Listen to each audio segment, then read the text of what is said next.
পারবি না রে বান্দা। বান্দারে তোর শরীরের মধ্যে আমি শক্তি দিলাম, এই শক্তি দিয়ে তুই আমার ইবাদত কর, আর সঙ্গে সঙ্গে তোর পরিবারের যা কিছু প্রয়োজন এইগুলাও কর, আমার কোনো বাধা নাই।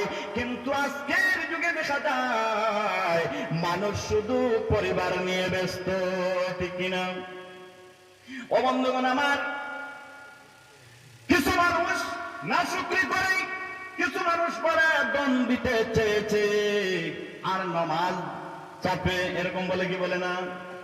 ও বন্ধুগণ আমার, আল্লাহ বহুত ভালো জানেন যে তোমাকে দিয়ে আল্লাহ কোন কাজ করাবেন। সমস্ত পৃথিবীর মানুষ যদি ধনী হয়ে যায় তাহলে কি এই পৃথিবীটা চলবে? এই পৃথিবী চলবে না। সমস্ত পৃথিবীর মানুষ যদি গরিব হয়ে যায় তাহলে এই পৃথিবী চলবে না। সব মানুষ যদি অফিসার হয়ে যায়, জমিনের মধ্যে খেতি করবে কে? করবে। আর জমিনের মধ্যে যদি খেতি যদি না হয় তাহলে কি এমনি আল্লাহ আমাদের মুখের মধ্যে ভাত দিয়ে দিবেন? এমনি দিয়ে দিবেন না? না, আল্লাহ রাব্বুল আলামিন এই পৃথিবীটা কত সুন্দর করে সাজিয়েছেন, এক গুঁড়ো মানুষ দিয়েছেন তারা জমিনের মধ্যে ক্ষেত করবে, এক গুঁড়ো মানুষ দিয়েছেন ডাক্তার হবে, তারা এই জমিনের মধ্যে যারা খেতি করবে তারাও সুস্থ হবে, তাদেরকে ভালো করবে, ঠিক কিনা? এইভাবে আল্লাহ রাব্বুল আলামিন বিভিন্ন পর্যায়ে মানুষকে দিয়েছেন। আল্লাহ বলেন, ও বান্দা, তুই আমার কোন নিয়ামতকে অস্বীকার করবে? কোন নিয়ামতকে অস্বীকার করা যাবে না। আর এটাও বলা যাবে না যে জোদম দিতে চেয়েছে আর নামাজ পড়তে চাবে। কিন্তু বন্ধুগণ আমার, এইরকম কথা যারা বলবে তাদের মধ্যে আর ঈমান থাকবে না, ঈমান চলে যাবে। ও বন্ধুগণ আমার, ওই ঈমানটা কত বড় দামি! নবীজি মুহাম্মদুর রাসূলুল্লাহ সাল্লাল্লাহু আলাইহি ওয়াসাল্লাম যেই দিন মেরাজ শরীফের মধ্যে চলে গেলেন, মেরাজ শরীফ থেকে এসে হযরত বিলাল রাদিয়াল্লাহু তাআলা আনহুকে ডাক দিয়ে বলেন, বিলাল রে, ও বিলাল, আয় আয় আমার কাছে আয়। বিলাল চলে আসলেন, আসার পরে ডাক দিয়ে বলেন, বিলাল, ও বিলাল, তোকে আমি একটা কথা তোর কাছ থেকে জানতে চাই। ও বিলাল, আমি বেহেশতের মধ্যে আরশের মধ্যে বিলাল তোর পায়ের আওয়াজ আমি পেলাম। বিলাল রে, ও বিলাল, তুই কোন আমলটা করেছ রে বিলাল, যে আমলের কারণে বেহেশতের মধ্যে আমি তোমার পায়ের আওয়াজ শুনেছি? বলেন সুবহানাল্লাহ। ও বন্ধুগণ আমার, আপনাদের কাছে আমি একটা প্রশ্ন আনতে চাই। এই বিলাল এত বড় ধনী ছিলেন? কত বড় ধনী ছিলেন? ও বন্ধুগণ আমার, হযরত বিলাল দেখেন কত বড় ধনী ছিলেন। 7 দিন হয়ে গেল বিলালের পেটের মধ্যে খাবার নাই, বিলালের খাবার নাই। মসজিদে নববীর দরজার সামনে বসে শুয়ে আছে। বিলালের মনে আসলো, আমার 7 দিন হয়ে গেল দাঁড়াইতে পারি না, নবীজি যদি আমাকে নিয়ে যান, নবীজির বাড়ির মধ্যে খাওয়ান খাবো, আমি খাবো। নবীজি যদি নেন না তাইলে আবু বকর তো নিবেন, আবু বকর যদি নেন না তাইলে তো উসমান গনি নিয়ে যাবেন, উসমান গনি যদি নেন না তাহলে তো উমর তো নিয়ে নিবেন। এই মনোভাব নিয়ে হযরত বিলাল শুয়ে আছেন। নবীজি সবার শেষে বের হন। প্রথমে আবু বকর বের হলেন। আবু বকর ডাক দিয়ে বলেন, বিলাল রে, ও বিলাল, তুমি এখানে কি করতেছো? বিলাল ডাক দিয়ে বলেন, আবু বকর, ও আবু বকর, আজকে তো 7 দিন হয়ে গেল আমার খাওয়ার কোনো জিনিস নাই, আমি সুজা হয়ে আমি দাঁড়াতে পারি নাই, বসতে পারি নাই, এই জন্য আমি এখানে শুয়ে গেছি। হযরত বিলাল বলেন, আমার এই মুখের কথা শুনে দেখলাম হযরত আবু বকর মুখটা বাঁকা করে চলে গেলি। এরপরে হযরত উমর চলে আসলেন। হযরত উমর ডাক দিয়ে বলেন, বিলাল, ও বিলাল, রাস্তার মধ্যে কেন শুয়ে আছো? বিলাল বলেন, আমি এই কথা বললাম যে আজকে আমার 7 দিন হয়ে গেছে। হযরত উমর কোনো কথা বললেন না, উমর চলে গেলেন। উসমান গনি কিন্তু এদিন আসেন নাই। সবার শেষে হযরত মুহাম্মদুর রাসূলুল্লাহ সাল্লাল্লাহু সাল্লাল্লাহু আলাইহি ওয়াসাল্লাম চলে আসলেন। হযরত মুহাম্মদুর রাসূলুল্লাহ সাল্লাল্লাহু আলাইহি ওয়াসাল্লাম জিজ্ঞাসা করলেন, রে বিলাল, বিলাল তুমি এখানে কেন শুয়ে আছো, কেন শুয়ে আছো? হযরত বিলাল বলেন, আমি নবীকে বললাম, নবী গো ইয়া রাসূলুল্লাহ, ইয়া হাবিবাল্লাহ, আজকে 4 দিন হয়ে গেছে আমার খাওয়ার কোনো জিনিস নাই। আমি ভাবলাম হয়তো আমাকে আবু বকর নিয়ে যাবেন, আবু বকর আমাকে নিলেন না, উমর আমাকে নিলেন না, নবী গো আপনিও কি আমাকে নিবেন না? নবীজি ডাক দিয়ে বলেন, বিলাল, বিলাল রে, আবু বকর কি তোর সঙ্গে কথা বলেছিল? না না নবী গো, আবু বকর কথা বলেন নাই, উমর কথা বলেন নাই। ওরে সাহাবীরা চলে গেল, কেউ আমাকে যাওয়ার কথা বলল না গো নবী। নবী গো আপনিও কি আমাকে সঙ্গে নিবেন না? নবীজি ডাক দিয়ে বলেন, বিলাল রে, ও বিলাল, আবু বকরের ঘরে প্রায় আজকে 12 দিন হয়ে গেছে, আবু বকরের ঘরের মধ্যে কোনো কিছু খাওয়ার নাই। যদি আবু বকরের ঘরের মধ্যে খাবার কোন জিনিস থাকতো, বিলাল রে, আবু বকর তোকে সঙ্গে নিয়ে নিত। ও বন্ধুগণ আমার, এইভাবে উমরের কথা বললেন। নবীজি বললেন, বিলাল রে, সবর কর, সবর কর, এখানে শুয়ে থাক, যদি কোনো খাওয়ার কোনো জিনিস চলে আসে, ও বিলাল তুই এই খাওয়ার জিনিস নিয়ে আমার বাড়ির মধ্যে চলে যায়। হযরত বিলাল রাদিয়াল্লাহু তাআলা আনহুর কাছে এক গ্লাস দুধ একজন বৃদ্ধ মহিলা এনে দিলেন। হযরত বিলাল দেখলেন, এক গ্লাস দুধ দিয়ে আমি কি করব? এগুলা যদি আমি খেয়ে ফেলি তাহলে আমার একাই হবে না। কিন্তু নবীজি মুহাম্মদুর রাসূলুল্লাহ সাল্লাল্লাহু আলাইহি ওয়াসাল্লাম যেহেতু বলেছেন নিয়ে যাই, নবীজির কাছে চলে গেলেন। নবীজি গিয়ে নবীজির কাছে যাওয়ার পর নবীজি একটি বালতি আমার কথা বললেন, বিলাল একটা বালতি নিয়ে আসলেন, আর এই বালতির মধ্যে দুধগুলা ফেলে দিলেন। বলেন সুবহানাল্লাহ। দুধগুলা ফেলে দিয়ে ডাক দিয়ে বলেন, বিলাল এই বালতিটা আমার কাছে নিয়ে আয়। ও বন্ধুগণ আমার, সামান্য আঙ্গুলটা এইভাবে ডুবিয়েছেন, ডুবানোর সঙ্গে সঙ্গে বিলালকে বললেন, বিলাল রে, ও বিলাল, এখানের মধ্যে যত মানুষ আছে এই মানুষগুলা হলো এতিম, তুমি সবার কাছে বন্টন করে দাও। হযরত বিলাল রাদিয়াল্লাহু তাআলা আনহু বন্টন করতে লাগলেন। বাড়তে বাড়তে সবাই পেট ভরে খাইলেন, হযরত বিলালও পেট ভরে খাইলেন। বিলাল বলেন, এরপরেও দেখি বালতির মধ্যে যে দুধগুলা ছিল এই দুধগুলা বরাবর রয়ে গেছে। বলেন সুবহানাল্লাহ। ও বন্ধুরা আমার এই কথা বলার মকসুদ হলো, হযরত বিলাল কত দামি নবীজি বেহেশতের মধ্যে বিলালের পায়ের আওয়াজ পেলেন। কি করার জন্য? আমল করার জন্য। কিন্তু আজকে আমাদের কাছে এই আমলের অনেক ত্রুটি দেখা যায়। ও বন্ধুগণ আমার, আল্লাহ রাব্বুল আলামিন যে নবীকে না বানাইলে পৃথিবী বানাইতেন না, ওই নবী হযরত মুহাম্মদুর রাসূলুল্লাহ সাল্লাল্লাহু আলাইহি ওয়াসাল্লাম যে ঘরের মধ্যে থাকতেন, খেজুর পাতার একটি ঘরের মধ্যে থাকতেন। একদিন হযরতে আবু বকর ডাক দিয়ে বলেন, নবী গো, ও নবী আপনার পিঠের মধ্যে, পিঠ মোবারকের মধ্যে চিন চিন দেখা যায়। নবী ডাক দিয়ে বলেন, আবু বকর রে, আমি তো শুয়েছিলাম, শোয়ার পর এই খেজুর পাতার যে ডালগুলা ছিল এই ডালগুলার চিন আমার পিঠের মধ্যে হয়ে গেছে। ও বন্ধুগণ আমার, হযরত বিলাল এত বড় ধনী একজন মানুষ ছিলেন, এই যে এত বড় ধনী 7 দিনও খাবার পাইতেন না। বন্ধুগণ আমার, আজকে আমরা 12 বিছানার মধ্যে থাকি, 3 বেলার জায়গা আমরা 4 বেলাও খেয়ে ফেলি। খাই কি খাই না?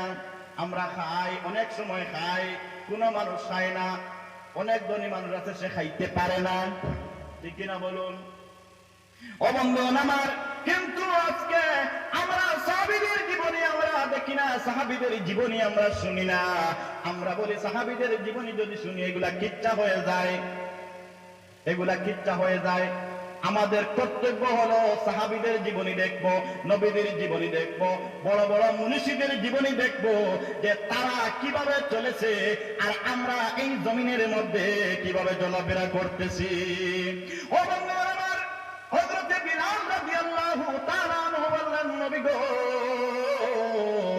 ও নবী আমি বাড়তি কোনো আমল করি না। নবী গো আমার একটা মাত্র আমল, এই আমলের কারণে হয়তো আমাকে আল্লাহ রাব্বুল আলামিন এই মর্যাদা দিয়েছেন। নবীজি ডাক দিয়া বলেন, বিলাল রে তোমার এই আমলটা কোনটা আমাকে বলো। হযরত বিলাল ডাক দিয়া বলেন, ও নবী আমার এই আমলটা হলো আমি যেই সময় ওযু করি, ওযু করার সঙ্গে সঙ্গে আমি প্রতিবার তাহিয়াতুল ওযুর 2 রাকাত সুন্নাত নামাজ আমি পড়ে নেই। বলেন সুবহানাল্লাহ। নবীজি বললেন, বিলাল তোমার এই আমলের কারণে আল্লাহ রাব্বুল আলামিন তোমার মর্যাদা এতটুকু দিয়েছেন। বলেন সুবহানাল্লাহ। বন্ধুগণ, একটা ওয়াজের মধ্যে গিয়ে যদি আমরা একটা আমল করতে পারি তাহলে আমরা বুঝবো যে আমাদের ওয়াজটা শোনা সার্থক হয়েছে। ঠিক কিনা বলুন? জি। শুধু আমরা ওয়াজ রাতের পর রাত রাতের পর রাত যদি শুনি আর যদি আমল করতে পারি না তাইলে এই ওয়াজ শোনা কি গুণ আছে? গুণ আছে? আচ্ছা, যেই সময় আমরা ওযু করব, ওযু করার পরে আর কি অন্য কোনো কাজ করা যায়? ওযু তো এই জন্য করি আমরা নামাজ পড়ব। কি বলবো? নামাজ পড়ব। আচ্ছা, জোহরের নামাজ কয় রাকাত? 4 নিয়তে 12 রাকাত। আমরা যদি 12 রাকাতের আগে আমরা তো নফল তো এক নামাজ পড়ি না, পড়ি ঠিক? সুন্নতে মুআক্কাদা আমরা পড়ি। সুন্নতে মুআক্কাদা চললে কি নামাজ হবে? নামাজ হবে না। দেখেন 12 রাকাত বেশিরভাগ হলে কত সময় লাগবে? 15 মিনিট। কত সময়? আর 15 মিনিট যদি জোহরের নামাজ তো লম্বা নামাজ, এর থেকে সামান্য লম্বা হয় এশার নামাজ। ঠিক না বলুন? এশার নামাজ এটা ধরো 20 মিনিট। এইভাবে 15-20 মিনিট জোগাড় করলে দেখা যায় 24 ঘন্টার মধ্যে 1 ঘন্টা হয়। কয় ঘন্টা হয়? 1 ঘন্টা হয়। আরো 2 রাকাত যদি আমরা তাহিয়াতুল ওযুর যদি 2 রাকাত যদি আমরা অ্যাড করি তাহলে আরো 2 মিনিট। আরো 2 মিনিট করলে 5 দুগুণা 10 মিনিট। কয় মিনিট হলো? 10 মিনিট। এই 10 মিনিট যদি আমরা সময় যদি আল্লাহর জন্য দিতে পারি, কার জন্য? না আমার জন্য? আমাকে দিয়ে দিবেন জি। আল্লাহর জন্য যদি আমরা দিতে পারি, আমার আশা আমার বিশ্বাস এই কথা যদি আমাদের মনের মধ্যে থাকে যে হযরত বিলাল যেভাবে মর্যাদা পেয়েছেন আল্লাহ রাব্বুল আলামিন এই মর্যাদা যেন আমাদেরকে দান করেন, আমার বিশ্বাস হযরত বিলাল যেই বেহেশতের মধ্যে থাকবেন আল্লাহ রাব্বুল আলামিন আমাদেরকেও এই বেহেশতের মধ্যে দিয়ে দিবেন। সবাই বলেন আল্লাহুম্মা আমিন। আপনারা আমরা সবাই বিলালের সঙ্গে বেহেশতে থাকতে চাই কি চাই না? জি চাই। সাহাবীদের সঙ্গে বেহেশতে থাকতে চাই। আচ্ছা, শুধু আমরা মুখ দিয়ে তো বলি শুধু চাই, কিন্তু কাজ না করে কি হবে? আমি যদি বলি এই যে আমার একটা টিলা আছে, এই টিলার মধ্যে যদি আমি কোনো ফসল না লাগাই আর যদি আমি বলি যে এই টিলার মধ্যে কমলা ধরবে, তাইলে কি হবে? সুপারি ধরবে, কলা ধরবে, কি করতে হবে? লাগাতে হবে।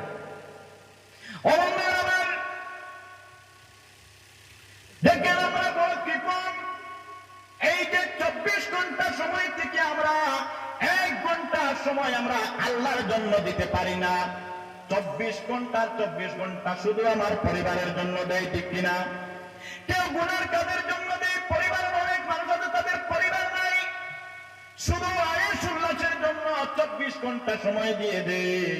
আল্লাহ বলেন যে মানুষ যে বান্দা 24 ঘন্টা সময় দেওয়ার পর 1 ঘন্টাও সময় আমাকে দিতে পারলো না, এই মানুষটা হলো জমিনের মধ্যে সবচেয়ে বড় কৃপণ। আর তার দরজা হবে কারণ যেই জাহান্নামের মধ্যে যাবে, এই জাহান্নামের মধ্যে আমি তাকে দিয়ে দিব। বলেন নাউযুবিল্লাহ।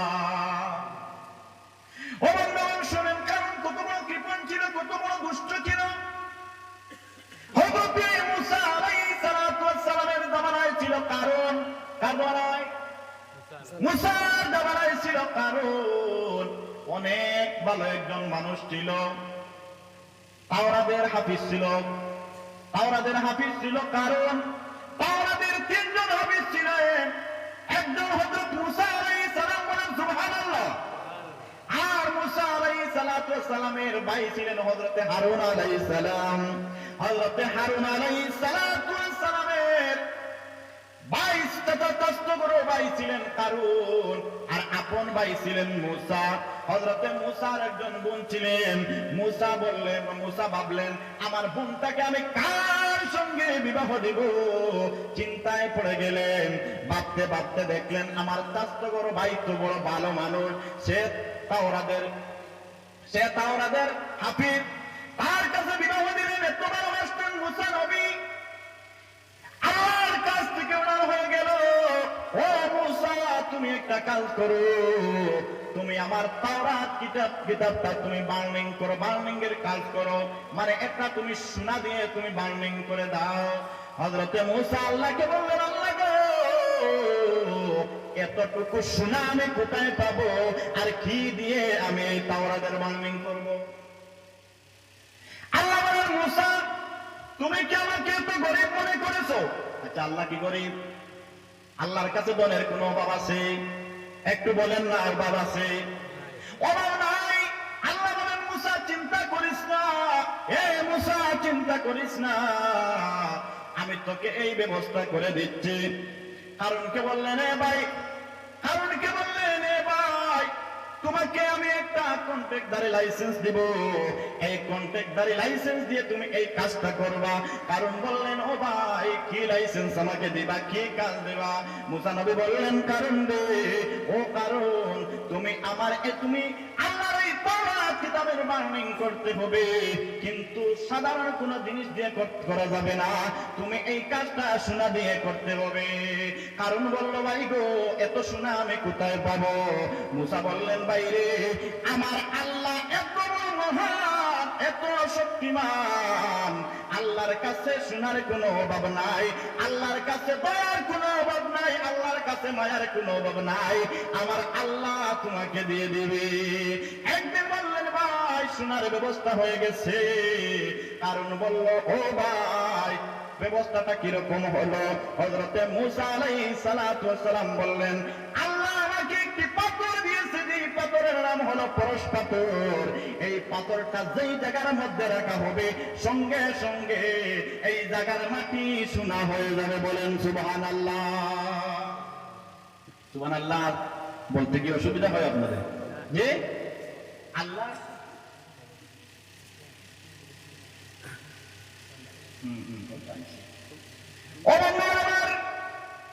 আগুন দেখলো, সোনা অনেক সোনা কামাই করলো, বার্নিংয়ের কাজ শেষ হয়ে গেল। ও বন্ধুগণ আপনারা বুঝতে পারছেন যে আমি এখন সাদা করার জন্য আসছি, যে এই জন্য আপনারা উঠে যাচ্ছেন যে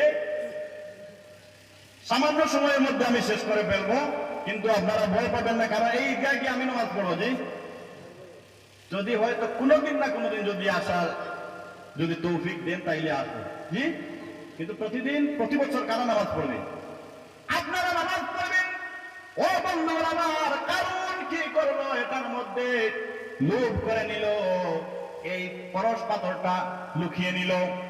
মূসাকে বলল ভাই তোমার কাজ শেষ হয়ে গেছে, কিন্তু কাজ শেষ হওয়ার পর আমার কাছ থেকে এই পাথরটা চুরি হয়ে গেছে। বলেন নাউযুবিল্লাহ।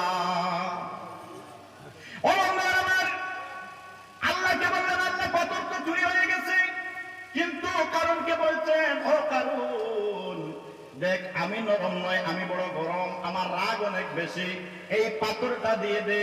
সে কসম করে বলে ও ভাই এই পাথরটা আমার কাছ থেকে চুরি হয়ে গেছে। আল্লাহর কাছে বললেন আল্লাহ গো এখন কি করা যায়? আমার আল্লাহ বলেন মূসা রে চিন্তার কোনো কারণ নাই, আমার কাছে অসংখ্য পরশ পাথর হয়ে গেছে। বলেন সুবহানাল্লাহ।